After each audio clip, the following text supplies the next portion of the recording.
Bonjour et bienvenue à cette courte vidéo explicative sur comment évaluer et monitorer la posture des membres de votre famille.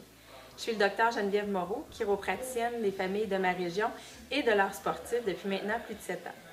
Les parents, lors de l'examen en clinique, sont souvent déçus de ne pas avoir réussi à observer les changements de posture au fil du temps chez leurs enfants, mais également très surpris de voir que leur jeune colonne vertébrale peut présenter des signes évidents, malgré leur jeune âge, de malfonctions qui risquent de progresser négativement dans le temps. On peut parler de raideurs qui deviennent de plus en plus récurrentes, de tendance à une fatigue progressive, des torticolis ou des entorses. Et sur une projection d'un 10 à 15 ans, on parle de fragilisation au niveau du disque. Pour une bonne dose de prévention, voici donc comment effectuer un test de posture maison avec les membres de votre famille. Nous voici prêts à effectuer l'évaluation de la posture. Premièrement, je vous invite à repérer un point de repère vertical à la maison. Le plus facile serait le coin extérieur d'un mur ici. Ça va vous aider à avoir une valeur de référence pour identifier s'il y a des débalancements ou des déviations par rapport à la normale. Deuxièmement, la façon dont votre patient doit être habillé est très importante. Ça va faciliter ou compliquer votre analyse. Donc, pour les jeunes filles, je vais suggérer un maillot de bain. Pour les garçons, le faire en short ou en boxeur même serait facilitateur. On va commencer par repérer également un point de repère au sol. Alors, moi, je travaille avec un bon vieux tape. Excuse-moi, Mathis. Ce qu'on va faire, c'est qu'on va l'installer au sol dans la prolongation du mur juste ici. Et ça va permettre à notre patient de savoir où positionner ses pieds. Donc, il doit mettre ses pieds à peu près à la largeur des hanches, mais à égale distance de chaque côté du tape au sol.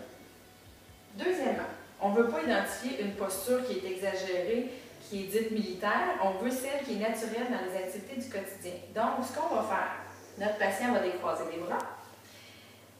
Quand les pieds sont bien ancrés au sol, on va l'instruire de fermer les yeux et de bouger un petit peu sur place, de faire oui-non avec la tête.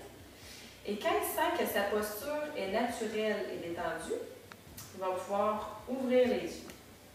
Alors, on bouge un petit peu. Yes. Bouge la tête.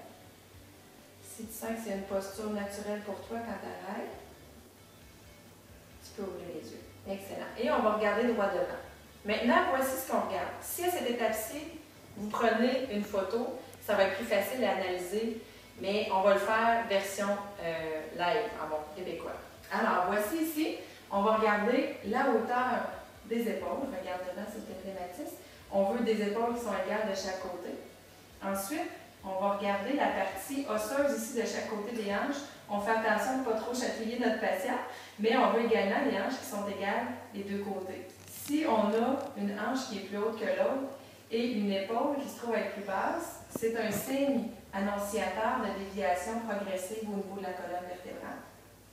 Deuxièmement, on va également regarder si par rapport à la ligne verticale, regarde devant s'il te plaît, Mathis, par rapport à la ligne verticale, si la lèvre dans sa portion centrale est alignée avec le sternum, si cette portion-là est alignée avec le centre du thorax, et si ça se prolonge par la ligne verticale qu'on a ici entre les jambes. Normalement, tous ces points-là doivent être bien alignés.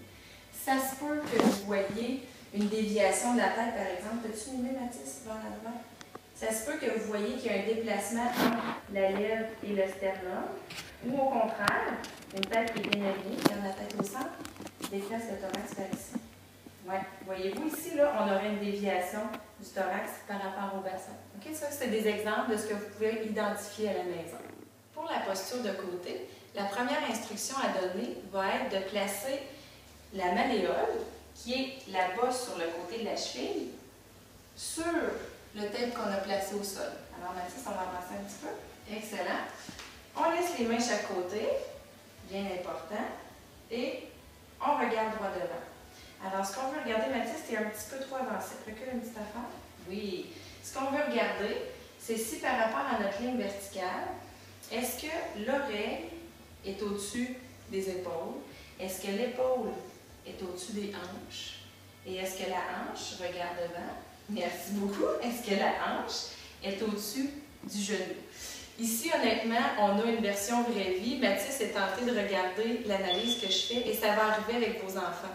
Donc, de prendre la photo un coup que la posture a été adoptée va vraiment faciliter votre analyse. Ici, nous avons deux scénarios possibles. Soit votre patient mérite des félicitations pour sa bonne posture, soit vous avez identifié des déviations par rapport à la normale.